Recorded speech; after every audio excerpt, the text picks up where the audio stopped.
Svetnice in svetniki so sprejeli tudi osnutek odloka o podelitvi koncesije za upravljanje. Gre za koncesijski dokument, ki določa način upravljanja te javne službe na Savi na območju akumulacije hidroelektrarne. Na osnutek lahko svetniki podajo pripombe do konca januarja. Pa zanimanje za prevzem koncesije obstaja? Je interes, sicer gre za gostišče Pečnik v Guntah, seveda, kar je tudi nekje logično, kajti sama vstopna točka je dejansko na tem območju, kjer se to gostišče nahaja. Seveda pa ni nujno, da bo seveda ta koncesija podeljena ravno temu prosilcu, ampak lahko tudi kateremu drugemu, če bo podal boljše pogoje. V gostinstvu Pečnik bi z morebitno pridobitvijo koncesije popestrili obstoječo ponudbo.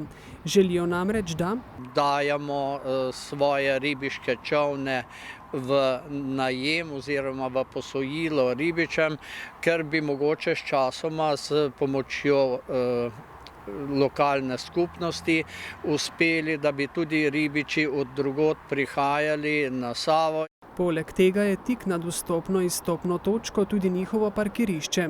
Istočasno pa vse poti in pešpot in pot za invalide, to se pravi stopnice, je vse vezano na parkirni prostor.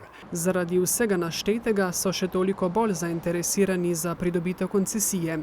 Podlaga za izvedbo postopka izbire koncesionarja bo sprejem odloka, ki je za zdaj še osnutek, svetniki pa bodo o njem odločali na eni od prihodnjih sej.